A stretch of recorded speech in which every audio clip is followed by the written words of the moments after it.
Steven Universe is the property of Cartoon Network, Rebecca Sugar, and its respective owners. Any and all footage or images have been used for the sole purpose of critique or parody, and as such are protected under fair use. Please support the official release. Hey, how are you? I'm SliceofOtaku, and it's time for the review of Storm in the Room.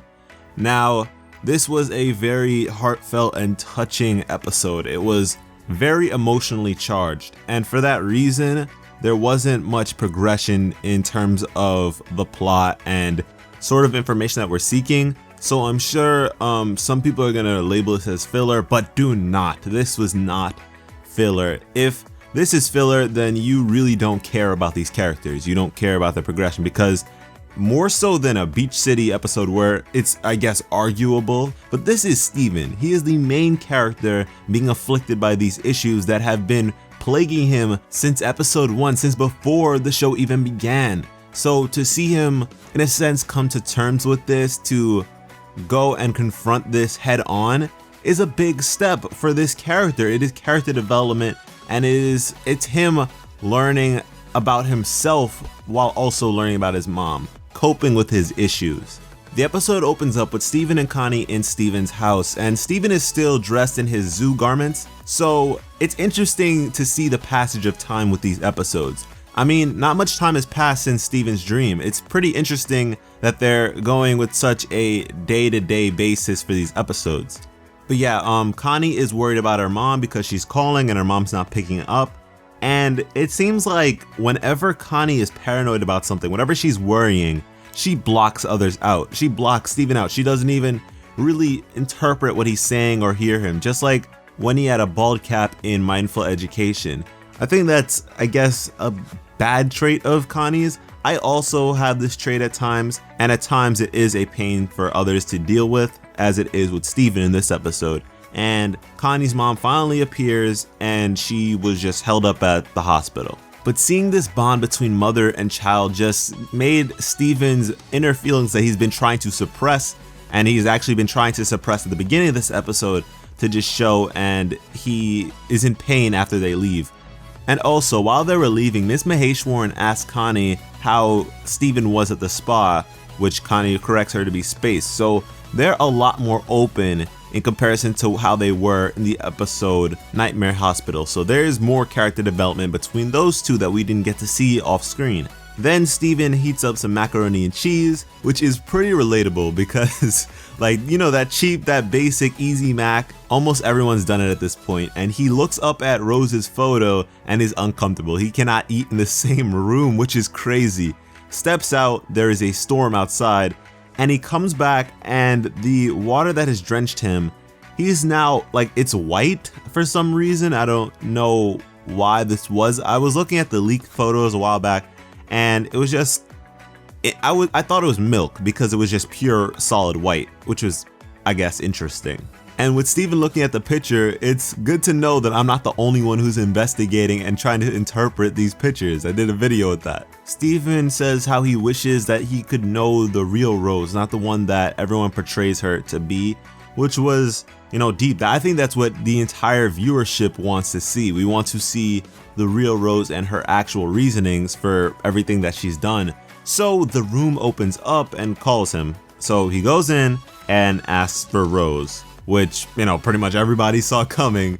But they end up playing video games and then sports because that's what Steven associates with something you do with your parent. And it's kind of interesting that he says that instead of something that you would do with your mother, because he has Greg, and even if he did say it with his mother, he has 3 mother figures in his life, maybe even 5 if you count his 2 aunts, Lapis and Peridot. Now, this Rose wasn't as fake and artificial as you'd expect. She actually said certain things without him prompting her to. And Steven is actually happy. He questions why he had never done this before. And I question that all the time with Steven, but whatever. He's genuinely so happy to be in the presence of his mother, or at least the closest thing to her. And he begins to cry, picks up his phone to take a selfie with her, and there's nothing there. He is by himself talking to himself because this is his perspective of what Rose should be. This is his perception of everything that has been told to him about Rose. well, one half of it, because the other half comes through and he's ranting to her. He's just venting out his emotions to her, his questions. What about bismuth? What about the gems? You just left them. It was so powerful. This was one of the most powerful, emotionally charged moments in all of Steven Universe. So once again, to call this filler is incorrect. And then to calm him down, she says something about the video, how she wanted to embrace him, how she wanted to be in his life but just couldn't because it was impossible. This is interesting because I wonder if this is just Steven saying this to himself, contradicting himself. I don't really understand. The room is weird. It is very, very weird in how it works. It's based on what Steven expects. But then again, certain things he's never seen, never encountered, like in the past with his video game, the secret ending. Was that just him throwing up an ending that he expected to happen? And if that's the case, why do it at all? It's weird. It's very, very weird. And this almost serves as a call to action for Steven. He realizes that Rose is a part of him and he has to deal with her problems now because of that.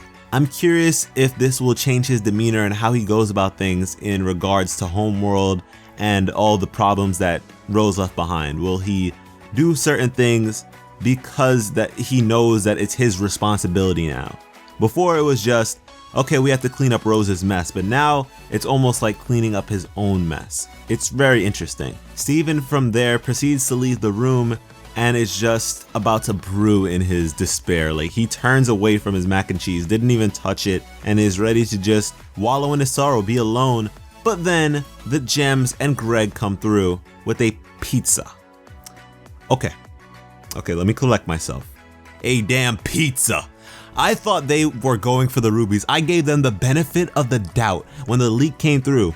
A pizza? 3 gems and a human. Why? Why are they needed, all of them, the entire squad, to get one pizza? And it wasn't even the right pizza. They didn't have pepperoni. What are you doing?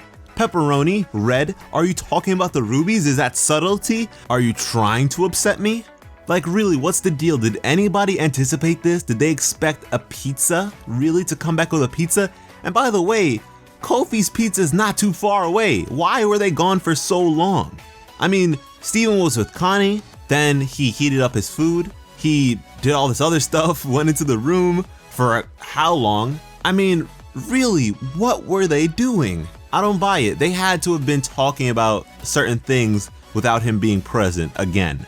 If they didn't, then it doesn't make sense why it took so long. And if they did, why are you leaving my man in the dark again? He should not tell them anything about Rose, anything about seeing Rose if that's the case. I don't like all these secrets within the team. So yeah, I guess you could say I'm a bit heated after the end of this episode. But anyways, let me know what you thought about this episode, and be sure to share this video with anybody you'd go through a storm for. Thanks for watching and have an awesome day. I love you.